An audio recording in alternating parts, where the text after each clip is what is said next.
सत श्री अकाल, नमस्कार, आदाब। पंजाबी रेडियो और पंजाबी टीवी यूएसए देख और सुन रहे सभी साथियों का स्वागत है इस समय के विशेष programme beyond the headlines with Mandeep Punia में। प्रोग्राम में हर रोज की तरह साथ होता है सीनियर पत्रकार मनदीप पूनिया जी का और देश विदेश के साथ जुड़ी हुई अहम खबरों पर होती है बातचीत। सबसे पहले करते हैं प्रोग्राम में पूनिया जी का स्वागत। बहुत बहुत स्वागत है पूनिया जी।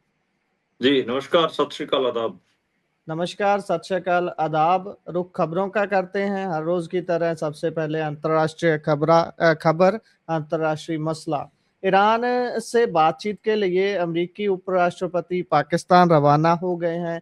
एक वीडियो भी पाकिस्तान की तरफ से जारी किया गया था। मैं देख रहा था कि स्कॉट करके पूरे तरीके से प्लेन को पाकिस्तान लाया जा रहा था कि मीटिंग होनी है। हर किसी की नज़र तकरीबन इस समय पाकिस्तान के ऊपर टिकी हुई है। इतिहास में लिखी जाएगी ये आज की जो सारी दास्तान होगी। कैसे देखते हैं इस मूवमेंट को? क्या कुछ निकल के आने की आशा है? क्या आज सीज फायर जो है पूरे तरीके से जंग खत्म होने में बदलेगा या फिर कुछ स्थिति बिगड़ भी सकती है? देखिए, अमेरिका के उपराष्ट्रपति जेडी वांस पाकिस्तान में रवाना हो चुके हैं और वो कह रहे हैं कि ईरान अगर ईमानदारी से बातचीत करेगा और कोई खेल नहीं खेलेगा तो उसका स्वागत है। अगर वो कोई खेल खेलने की कोशिश करेगा तो फिर हम भी तैयार हैं। उन्होंने कहा कि तेहरान जो है, ईरान की जो पावर का सेंटर है तेहरान, तेहरान गुड फेथ में बात करेगा तो अमेरिका भी खुले तौर पर बातचीत के लिए तैयार है। लेकिन अगर चालाकी करने की कोशिश करता है तो अमेरिकी टीम सख्त रुख अपनाएगी। तो उनकी तरफ से मैसेज साफ है। खैर, इस्लामाबाद में दोनों देशों की बैठक होनी है, लेकिन बैठक से पहले लगातार अनिश्चितताएं भी बनी हुई हैं। जैसे पहले ये कहा गया कि ईरान का जो डेलीगेशन है वो पाकिस्तान में पहुंच गया है, लेकिन ईरानी मीडिया ने इस दावे को खारिज किया और खारिज करने के बाद दुनिया भर में उसके उलट खबरें चली। खैर, अभी जो ईरान है वो ईरान लेबनान में जो इजरायली हमले हैं उनसे लगातार नाराज है और इसी वजह से शायद बातचीत में वो अपना जो सबसे पहला पॉइंट रखे वो ये रखे कि भाई आपने जो 8 अप्रैल को सीज फायर वाली जो अपनी बातचीत हुई उसमें तो लेबनान भी शामिल था, लेकिन इजराइल लगातार लेबनान में हमले कर रहा है और आपकी बात भी नहीं मान रहा है, तो वो बात भी है। खैर, लगातार इस सीज फायर की डील में जो टीमें बातचीत करेंगे उसमें पाकिस्तान के शहबाज शरीफ हैं, वो बिचौलिए के तौर पर हैं। आसिम मुनीर वहां के सेना प्रमुख हैं। इसाक डार विदेश मंत्री हैं। अमेरिका की तरफ से जेडी वांस, स्टीव विटकोफ, जेरेड कुशनर और ब्रैक कूपर, ये 4 लोग शामिल हो रहे हैं। ईरान से बताया जा रहा है कि जो मोहम्मद बागेर गालिबाफ है, अब्बास अरागची हैं। अब्बास अरागची विदेश मंत्री हैं उनके। मजीद तख्त रवांची उप विदेश मंत्री हैं। मोहम्मद जो बागेर गालिबाफ हैं वो संसदीय जो पार्लियामेंट है उसके वो प्रेसिडेंट है वहां के, तो पार्लियामेंट्री अपन कहें कि नेता है वो। खैर, अभी जो बातचीत होने वाली है इसमें इसमें अमेरिका की तरफ से जो पॉइंट उठाया जाएगा, ईरान का जो न्यूक्लियर प्रोग्राम है उसको लेकर अमेरिका मेरे को लगता है कि बातचीत करेगा। होर्मुज स्ट्रेट ऑफ होर्मुज के बारे में भी बात होगी। अमेरिका की तरफ से बैलिस्टिक मिसाइल प्रोग्राम के बारे में बात होगी, क्योंकि ईरान ने 2-2 ढाई रेंज वाली बैलिस्टिक मिसाइल्स का प्रयोग किया है। सैंक्शन हटाने के ऊपर बात होगी। ईरान सैंक्शन हटाने के लिए बात करेगा। ईरान चाहता है कि उसको उसके ऊपर जो अमेरिका ने इंटरनेशनल लेवल पर जो प्रतिबंध लगा रखे हैं उनको हटा दें और उनको जो उसके जो फ्रोजन एसेट्स हैं जिनको अमेरिका ने सील कर रखा है वो भी उनको वापस मिले, या फिर जो डिस्ट्रॉय कर दिए हैं इस किस्म की चीजें उनका मुआवजा वापस ईरान को मिले। तो ईरान की तरफ से ये बात होगी। लेबनान की तो जैसे मैंने कहा कि सबसे पहले ही बात होगी। ईरान सबसे पहले ही लेबनान की बात करेगा। अ, जी। ये कुछ अपडेट्स हैं। इसके अलावा मतलब भारत में खामेनेई की याद में आज क्योंकि 40वां दिन है तो आज दिल्ली में प्रोग्राम किया गया और जो डोनेशन का बैंक अकाउंट था, जो स्कैनर था, उसको बैन कर दिया गया है। भारत से काफी डोनेशन ईरान को जा रही थी। देखिए, आज भी लेबनान में अभी जैसे जब सारी बातचीत की तैयारियां हो रही हैं पाकिस्तान में, तब भी लेबनान में एयर स्ट्राइक्स जारी हैं। अभी कुछ देर पहले ही मैं खबर देख रहा था, 6 लोगों की मौत हुई है और जो जबा आ इलाका है उसमें एयर स्ट्राइक्स की हैं। अब यही है कि देखते हैं कि क्या रुख निकलता है। जो खामेनेई हैं, मुज्तबा खामेनेई यानी कि सीनियर खामेनेई के बेटे, वो अब सीनियर लीडर हैं, वो कह रहे हैं कि जो खाड़ी मुल्क हैं, बेसिकली वेस्ट एशिया है, वो सही पक्ष में खड़े हों। तो क्योंकि खाड़ी मुल्कों के साथ ये दिक्कत ये भी है कि बहुत सारे अमेरिका परस्त भी हैं, कईयों की पॉलिटिक्स कहीं अप्लाई करे, कोई तुर्की के अलायंस में है, कहीं कुछ है, कहीं कुछ है। तो वो कह रहे हैं कि सही पक्ष के साथ खड़े हों। जो हिजबुल्लाह चीफ है नईम कासिम, उन्होंने ये कहा है कि जो ये रेजिस्टेंस है उनका, वो आखिरी साँस तक जारी रहेगा, और वो जो हिजबुल्लाह का जो पूरा मामला है, इज़राइल हिजबुल्लाह के प्रति जिस किस्म का रुख अपनाए हुए है, उसके बारे में भी ज़्यादा बताने की ज़रूरत नहीं है। दुनिया को पता है कि जो इज़राइल है, वो हिजबुल्लाह को सबसे ज़्यादा टारगेट इस पूरे मामले में कर रहा है। खैर यही है, देखते हैं कि जेडी वांस जो अमेरिका पहुँचेंगे, किस किस्म की डील क्रैक करके लिए अमेरिका के लिए लेकर जाएँगे। दुनिया की निगाहें हैं, यूरोप काफ़ी परेशान है, यूरोप के बारे में हम लगातार अपडेट कर रहे हैं कि कल भी यूरोप परेशान था, क्योंकि इज़राइल लगातार लेबनान में हमले कर रहा था। यूरोप कह रहा था कि मुश्किल से तो आसार बने कि स्ट्रेट ऑफ हॉर्मुज़ खुले। बोबल मंदेब के ऊपर संकट बना हुआ था, और यूरोप के और खासकर एशिया के तकरीबन मतलब टोटल मुल्क मिला लें तो 55 के आसपास मुल्क ऐसे होंगे जिनके डायरेक्ट मतलब उनकी उनकी इकोनॉमी पे असर पड़ रहा था, डायरेक्टली वो अफेक्टेड थे। तो खैर यही है कि दुनिया भर की निगाहें आज रात किस किस्म का मामला रहेगा। अमेरिका में तो खैर सुबह है, तो आज का पूरा दिन इसी के इर्द-गिर्द रहेगा। कल का जो दिन होगा कल तक चीज़ें क्लियर होंगी, और देखते हैं कि ईरान अपने लिए क्या चीज़ें बचा ले जाता है, और अमेरिका क्या डील क्रैक करता है। अमेरिका का बहुत क्लियर एजेंडा है कि वो कन्वेंशनल फ्यूल, कन्वेंशनल एनर्जी के ऊपर अपना कब्ज़ा चाहता है। ईरान का कहीं न कहीं एक सम्मानित एग्ज़िट चाहता है, क्योंकि ईरान में नुकसान बहुत हुआ है। मतलब ठीक है कि ईरान को बहुत ऐसे विन-विन सिचुएशन में दिखाया जा रहा है, लेकिन एक हकीकत ये भी है कि ईरान में ठीक-ठाक नुकसान भी हुआ है। तो ईरान भी एक सम्मानित एग्ज़िट चाहेगा कि उसको जब विन-विन सिचुएशन वाली एग्ज़िट मिल रही होगी, तो वो भी मेरे को लगता है कि इस युद्ध विराम चाह रहा है। इंटरनल जो पॉलिटिक्स है ईरान में, वो भी काफ़ी शार्प हो रही है। ऐसा नहीं है कि जो हुकूमत वहाँ पर कर रही है, उसको पूरा जो साथ ही मिल रहा होगा। तो यही यही मामला है कि मुझे लगता है कि दोनों ही मुल्क अमेरिका और ईरान इसमें एग्ज़िट चाह रहे हैं। इज़राइल शैतानी चाह रहा है। अब देखना होगा कि इज़राइल के लिए अमेरिका और ईरान इस बातचीत में कितना स्पेस छोड़ते हैं। मेरे को लगता है कि अमेरिका के दिमाग में जच गया कुछ, फिर इज़राइल भी कुछ ज़्यादा मतलब जिसको कहते हैं ना कि चुसक नहीं पाएगा, मतलब ज़्यादा वो फिर ना-नुक्कर नहीं कर पाएगा अगर अमेरिका ने कोई बात को क्लिंच कर लिया तो। जी। और इससे आगे बढ़ें तो बात अभी भारत की करते हैं। वृंदावन से खबर आ रही है कि यमुना में एक नाव डूब गई, जिसकी वजह से अभी तक तो 10 पर्यटकों की मौत की खबर आ रही है। लाइफ जैकेट नहीं पहनी हुई थी, ये बताया जा रहा है, और ये भी खबर आ रही है कि उसमें जो सवार लोग थे, उसमें से कुछ पंजाब के भी थे। हाँ, मतलब ज़्यादातर लोग पंजाब से थे इसमें। बाके बिहारी एक पर्यटक बाके बिहारी क्लब के सदस्य थे, पंजाब से घूमने गए हुए थे। इस जो मरने वालों में जो संख्या है 7 महिलाओं की है, 3 पुरुषों की है। वैसे तो इस नाव में तकरीबन 25-26 के आसपास लोग बैठे हुए थे। लाइफ जैकेट नहीं पहनी हुई थी जैसे आप बता रहे हैं, और ये जो घटना है तकरीबन दोपहर 3 बजे के आसपास का है। मथुरा में यमुना नदी है, उसका ये मामला है, और जैसे ही ये नाव पलटी है तो अभी रेस्क्यू टीम हालाँकि सर्च ऑपरेशन कर रही है, 3 से 5 लोग अभी और भी लापता हैं, तो देखना होगा कि क्या चीज़ें हैं। ख़ैर जो वीडियोज़ आए हैं वो बहुत भयावह हैं, और ख़ैर बहुत सारे लोगों को बचा भी लिया गया है। ये जो पूरा एक बाके बिहारी कोई क्लब है, तकरीबन 150 के आसपास पंजाब से लोग वहाँ पर गए हुए थे, और अभी यही है कि जो ये हादसा हुआ है उसमें जो बाकी बिहारी क्लब वाले थे उन्होंने इंस्टाग्राम, यूट्यूब पे भी बहुत सारे वीडियोज़ डाल दिए थे, तो उसको वहाँ के लोकल प्रशासन ने कि पैनिक ना फैले, तो वो उनके अकाउंट्स को बंद कर दिया है। नरेंद्र मोदी ने भी मैसेज डाला है और अपने कंडोलेंस जो हैं वो मरने वालों के लिए भेजी हैं। ये जैसे अलग-अलग इलाकों के हैं पंजाब में, जैसे जो मरने वालों में अभी जो 5 अभी भी लापता हैं। जिनकी तलाश मानिक टंडन है जलालाबाद से, पंकज मल्होत्रा अबोहर से हैं, निशब शर्मा है जगरांव से, यश हैं लुधियाना के, एक युवती है उसका अभी पता नहीं चल पा रहा है कि वो कहाँ से है।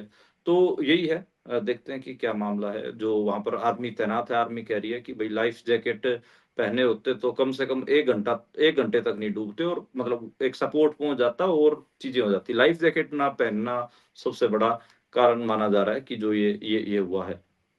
जी, जी।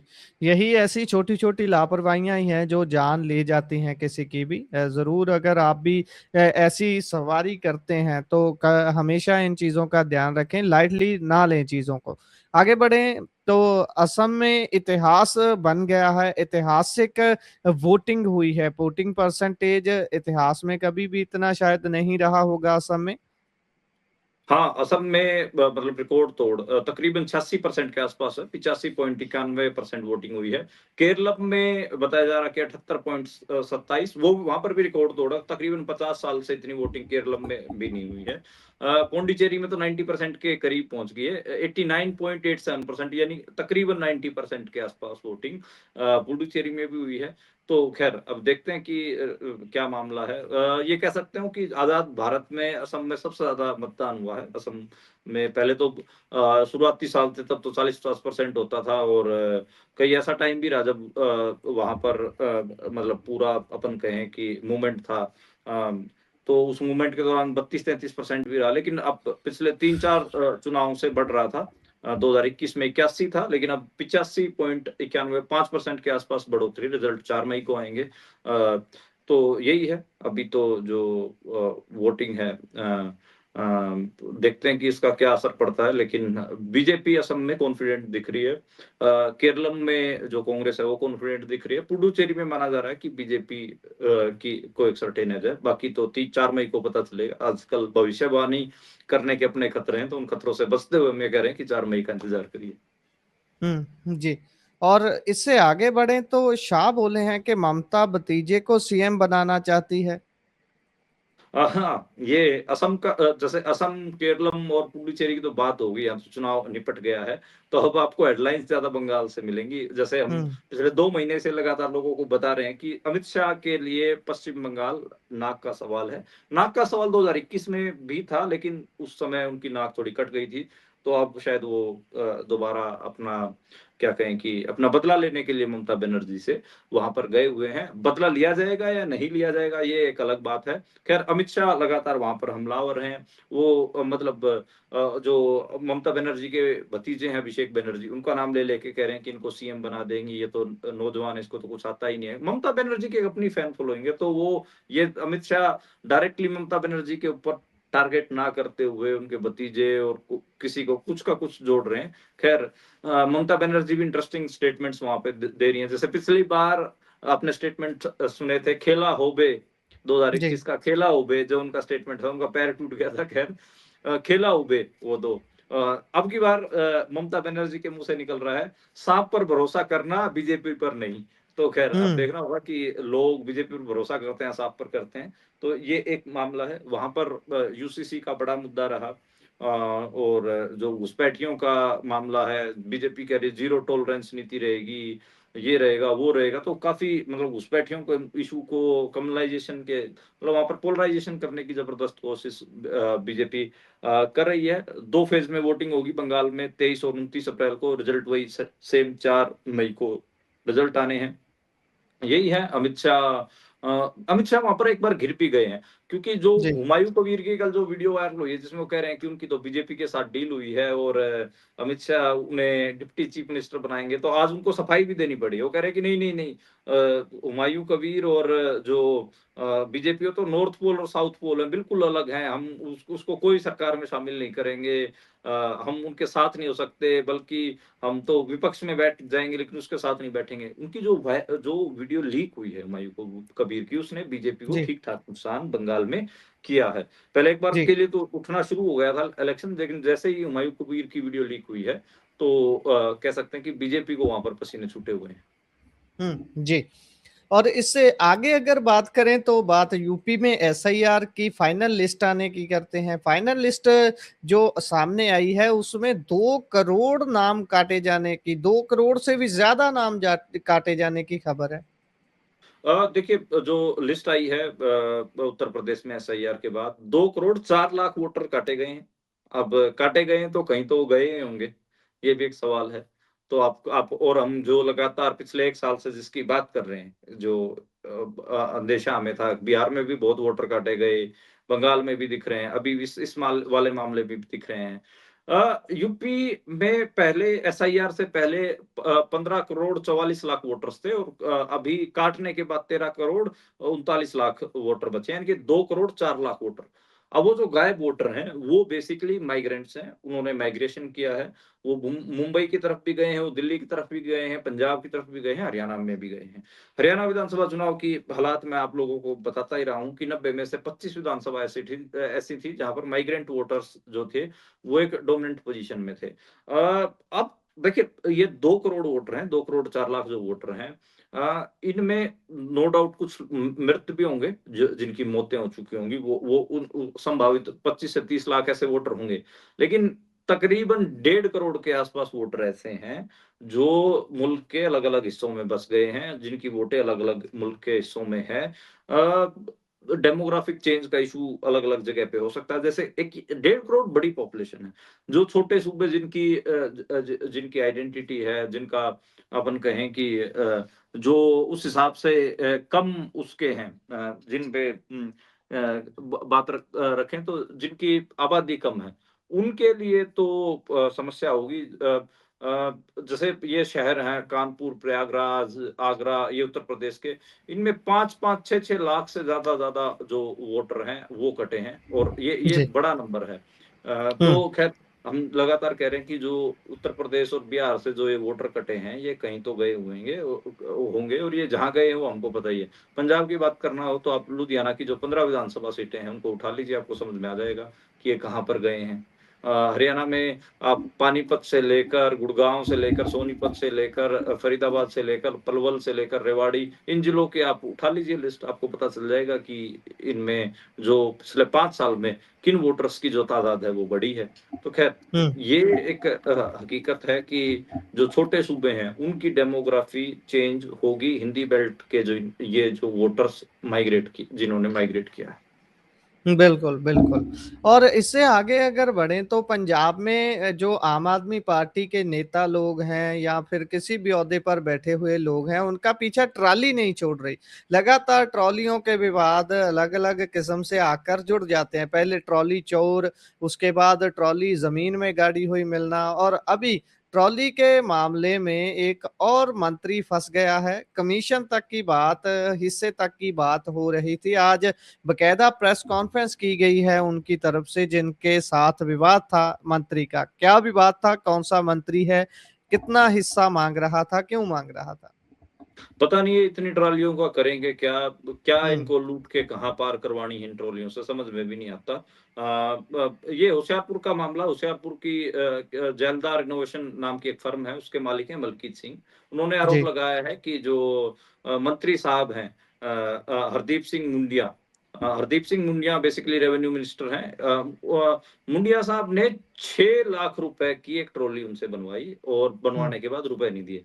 जब जी। बार-बार रुपए माँगे जो मालिक हैं इस ट्रॉली बनाने वाली फर्म के, तो उन्होंने फर्म कहा कि के। आप मेरी पेमेंट कर दीजिए, तो कहते हैं कि इतना तो मेरा कमीशन है और ज़्यादा हुँ। बोलेगा तो तेरी जो ये फैक्ट्री है इसमें मैं हिस्सा और ले लूँगा। तो जी। वो बात हुई। लेकिन वो बेचारे लगातार मलकीत सिंह माँगते रहे कि भई मेरे 6 लाख रुपए हो रहे हैं, 6 लाख रुपए हो रहे हैं।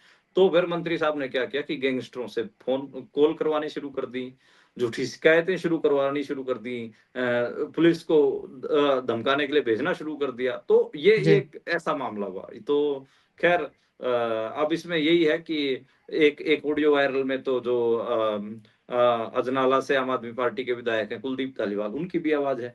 तो ख़ैर क्या वो भी इसमें इन्वॉल्व रहे हैं, वो भी देखने वाला होगा। वायरल रिकॉर्डिंग जो हो रही है, उसने मतलब काफ़ी ऐसे आपत्तिजनक चीज़ें हैं। मंत्री लेवल का आदमी ऐसे पैसे मार रहा है, समझ नहीं आ रहा। वैसे पंजाब में ना ऐसे चिंदी चोरों की कमी नहीं रही है, आम आदमी पार्टी में बिल्कुल, भी कांग्रेस में भी रहे हैं। जब ये राजा वड़िंग जब ये एमएलए था, कांग्रेस की सरकार थी, उस समय आपको फेमस कुर्ते पजामों वाला पता ही होगा, दर्जी जब उनसे बिल्कुल। पैसा माँग रहा था, तो तब उनको वो ऑडियो वायरल हुई। अब ये हैं, बताइए ट्रॉली बनवा ली और हुँ, 6 लाख रुपए दे रहे हैं। मतलब हराम का खाने की जो नियत है, मतलब अ, ब जनता ने इतने ऊँचे ओहदे तक पहुँचा दिया, ठीक है? उस जनता के या फिर आप जो खून पसीने की कमाई उसको आप लूट के खाने की सोच रहे हो, तो ख़ैर अब क्या ही कहें। मैं तो यही कहूँगा कि ये ऐसे ही हैं। जो हुकूमत में जो अव्वल दर्जे पे पहुँच जाते हैं, लोगों को लगते हैं कि ये तो इन्होंने पता नहीं कौन-सा ताज पहन लिया, सरताज हो गए हैं। लेकिन बिल्कुल। सरताजों का मतलब की हकीकत ये है कि ये किसी गन्ने की रेहड़ी से जूस भी पी लें, तो उस जूस के भी पैसे ना दें, वहाँ से भी ये भाग जाते हैं। तो ख़ैर हुँ। अ ओहदों में बड़े और दिल के बहुत छोटे लोग हैं। जूस की बात आपने की है, आज गन्ने का रस पीने वाला एक व्यक्ति जिसने पैसे नहीं दिए उसको सस्पेंड कर दिया गया है, वो भी एक खबर हाँ। सामने आई है। हाँ, वीडियो वो वायरल सरसा हो गई उस हाँ, हरियाणा का हुँ, मामला है वो। तो हाँ, जी, जी, जी। हरियाणा का पुलिस कांस्टेबल था, ₹20 नहीं दिए बताओ जूस जूस की रेहड़ी से जूस पी मुफ़्त के। ये एक मंत्री भी और ये तो वो तो जी, जी, पुलिस का कांस्टेबल था, ये मंत्री भी ऐसे ही करते हैं। मैंने एक बार देखा है कि हमारे शहर में बहादुरगढ़ में जी। बिल्लू के मशहूर पकोड़े होते थे, तो वो बेचारा बिल्लू उस आजकल तो बड़ी दुकान होगी, लेकिन उस समय वो रेहड़ी लगाता था। तो जी। रेहड़ी पे एक मंत्री साहब की गाड़ी रुकी और उन्होंने कहा कि बिल्लू ला बना के पकोड़े, तो बिल्लू ने तल के दे दिए। हम छोटे हुँ, थे, हम भी देखने लग गए और खा जी, पी के मंत्री साहब और ओके टाटा बाय बाय कह के चले गए। तो जी। बिल्लू वहाँ पे बड़बड़ाए कि बताओ इतने बड़े ओहदेदार हो गए हैं, लाओ लश्कर है गाड़ियों का और खा के ₹40 की पकौड़ों की प्लेट ₹40 देने लायक भी नहीं हुए। तो वो वाली बिल्कुल। बात है। जी, जी, यही बात है, यही बात है। हमारे लोगों को भी आदत है ना, जो जितना बड़ा है, जिसके पास जितनी ज़्यादा क्षमता है आपको अपने अपनी चीज़ों के लिए पे करने की, हमारी आदत है हम उ उन लोगों को ही ज़्यादा रियायत देते हैं। अरे भाई, इतना बड़ा आदमी मेरी दुकान पर, मेरे काम पर आ गया, इसका तो मैं मतलब इसकी इज़्ज़त के नाम पर हम उसको सारी की सारी रियायतें देनी शुरू कर देते हैं। मैं देखता हूँ कि बहुत सारे मेरी एक बार टोल प्लाज़ा पर बात हो रही थी, है खैर उसपे अलग-अलग मुद्दे छिड़ते रहते हैं, ब मसले होते रहते हैं, लेकिन टोल प्लाज़ा का मैनेजर बोल रहा है कि जो कलाकार आते हैं, वो अपने साथ जो प्राइवेट बाउंसर लाते हैं, वो जल्दबाज़ी में उतरकर साइड से गाड़ी निकालने की हमेशा कोशिश करते हैं। हमने इसीलिए पत्थर लगा रखे हैं कि भाई अगर आप तो कलाकार हो, आपके पास अच्छा पैसा है, आप तो टैक्स दे सकते हो, यहाँ से गुज़र सकते हो, आप क्यों इतनी चालाकी कर रहे हो, वो भी प्राइवेट भाड़े के गुंडों के साथ। ऐसी चीज़ें हैं। ख़ैर आगे बढ़े तो पंजाब में सुप्रीम कोर्ट का जो ईसाई दलित नहीं माने जाने वाला फ़ैसला था, वो चिंता का सबब बन रहा है लगातार। वैसे पहले भी मैं देख रहा था फ़िर कि काफ़ी जगह पर प्रोटेस्ट छिड़ रहे थे। अभी मौजूदा स्थिति क्या है? देखिए लगातार जो सुप्रीम कोर्ट की वर्डिक्ट है उसका अलग-अलग असर देखने को मिला। ये मामला था आंध्र प्रदेश का। आंध्र प्रदेश में के एक व्यक्ति जो चिंथाड़ा आनंद थे, वो बना आंध्र प्रदेश सूबे की सरकार। वो चिंथाड़ा आनंद गए थे, पादरी हैं वो बेसिकली आंध्र प्रदेश में। तो वो सुप्रीम कोर्ट गए थे, उन्होंने कहा था कि भई ये गलत है और अनुसूचित जातियों जो धर्म बदल लेती हैं, उनका आप आरक्षण मत खारिज करिए। ख़ैर सुप्रीम कोर्ट ने उनकी बात नहीं मानी और अपना फैसला सुनाया। अब बात ये है कि पंजाब में ये जो ईसाई हैं, ईसाई धर्म के जी, लोग हैं, उनकी आबादी बढ़ रही है, लेकिन वो अपने आप को ईसाई रजिस्टर नहीं करवा रहे हैं। और उसी के कारण वो प्रदर्शन भी देखने को मिले। वो रजिस्टर भी इसलिए नहीं करवा रहे कि उनका जो एससी का जो सर्टिफ़िकेट है, वो अपन कहें कि खारिज हो जाएगा। मेरे को लगता है कि देखिए ये बड़ा पेचीदा मामला मल्टी लेयर्ड है, ठीक है? हुँ, जो धर्म का दर्शन है, थियोलॉजी है, वो सारे धर्मों की अगर हम बात करने बैठ जाएँगे तो थोड़ा लंबा हो जाएगा। लेकिन ये एक बात मैं देख रहा हूँ कि खासकर दलित समुदायों में, आदिवासी समुदायों में वो अपनी मुक्ति ढूँढ रहे हैं, ठीक है? मुक्ति जी, उनको किसी धर्म में नहीं मिल रही, ये भी एक सच्चाई बात है। तो वो प उ उसकी परेशानी भी है, इसी के चक्कर में कहीं पे कोई बौद्ध बन जा रहे हैं, कहीं पे ईसाई बन जा रहे हैं, कहीं पे किसी धर्म को अपना ले रहे हैं, कहीं धर्म वापसी हो जा रही है, कहीं नास्तिक हो जा रहे हैं, लेकिन बेसिकली मुक्ति नहीं मिल रही। तो देखिए जो 21वीं सदी है इसको बहुत अलग-अलग किस्म से इस टाइम पे जो फिलोसोफर्स हैं खासकर थियोलॉजी पे काम करने वाले वो अलग-अलग तरीके से डिज़ाइन कर रहे हैं। इसको बोल रहे हैं कि मशीनी युग है। इसमें अगर आप अपनी मुक्ति के रास्ते खोजने निकलेंगे तो आपको कहीं नहीं मिलेंगे। इसलिए आप जिस अपनी मूल आइडेंटिटी में कम से कम वहीं टिके रहें और ऐसे और भी बहुत सारी बातें किसी दिन इस पे बात करेंगे डिटेल में कि जो ये धर्म परिवर्तन की जो चीज़ें हैं, जो घटनाएँ बढ़ रही हैं, इनके पीछे क्या मानसिकता काम कर रही है, क्या नहीं कर रही। लेकिन फिलहाल के लिए मुद्दा यही है कि जो दलित समुदाय हैं, वो डर रहे हैं कि कहीं उनका आरक्षण ना छिन जाए, इसलिए वो ईसाई अपने आप को रजिस्टर में दर्ज करवाने से बच रहे हैं। जी। और रिश्वत केस में सस्पेंड डीआईजी बुल्लर को एक और झटका लगा है। हाँ सुप्रीम कोर्ट गए थे ज़मानत के लिए लेकिन सुप्रीम कोर्ट ने उनकी ज़मानत याचिका खारिज कर दी है और ये कहा है कि अभी तो इन्वेस्टिगेशन चल रही है इसलिए फ़िलहाल ज़मानत देना ठीक नहीं है। तो ख़ैर इनकी जो इन्वेस्टिगेशन है अगर वो थोड़ी ठीक तरीके से और लंबी चल गई तो पंजाब के बहुत सारे आईएएस, आईपीएस अधिकारी उलझेंगे। हुँ, तकरीबन 15 जो प्रिलिमिनरी इंक्वायरी है उसमें 15 आईएएस और 17 के आस-पास आईपीएस हैं। तो 30 जी, मतलब रेंज क्रॉस कर गई 32 हो गए। तो हो जी। ख़ैर अब यही है कि जो उनके मोबाइल हैं या फिर उनके जो मूल दस्तावेज़ मिले हैं, डायरी है, नकदी है, बहुत उसमें चीज़ें हैं और कई ऐसे बताया जा रहा है कि बुल्लर साहब के साथ कई अफ़सरों ने क्योंकि कई अफ़सर जैसे मिलके इकट्ठी इन्वेस्टमेंट भी करते हैं, तो वो भी मामले हैं। तो इसलिए और अधिकारी भी उलझेंगे, खाली बुल्लर तक का मामला नहीं है। अब देखना होगा कि इंडियन स्टेट इसको कवर-अप कैसे करता है कि बुल्लर के ऊपर ही आँच रहे और बाकी बच जाएँ। तो वो तो कुछ स्टेट इसका मेकअप वगैरह तो करेगा ही, मेरे को लगता है। हुँ, जी। इसी के साथ प्रोग्राम का समय यहाँ समाप्त होता है। आप जुड़े जानकारियाँ साझा की बहुत-बहुत धन्यवाद। धन्यवाद।